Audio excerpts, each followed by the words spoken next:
as conditions in Gaza deteriorate. No sewage, no water sanitation, no medication. The Biden administration sending a letter to Israeli leaders demanding Israel take steps in the next 30 days to improve the dire situation for Palestinians in Gaza.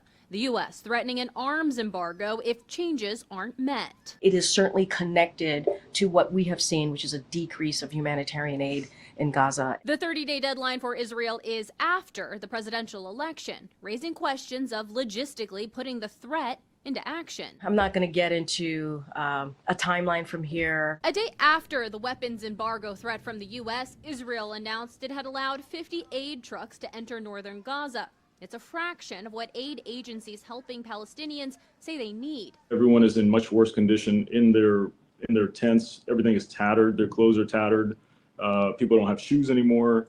Kids are drinking water out of sewage puddles in the road. The threatened embargo comes as Israel prepares to strike Iran, a response to Iran's historic barrage of missiles fired at Israel earlier this month.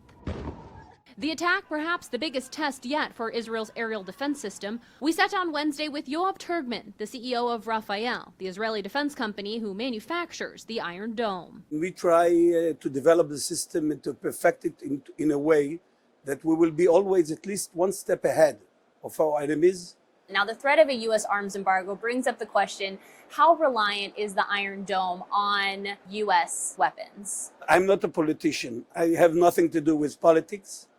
But in general, we are totally independent in our ability to produce Iron Dome interceptors and the system as a whole. U.S. officials say they expect Israel's counterstrike on Iran to take place before the U.S. election, meaning it could impact who voters pick on November 5th. In Washington, I'm Kayla Gaskins.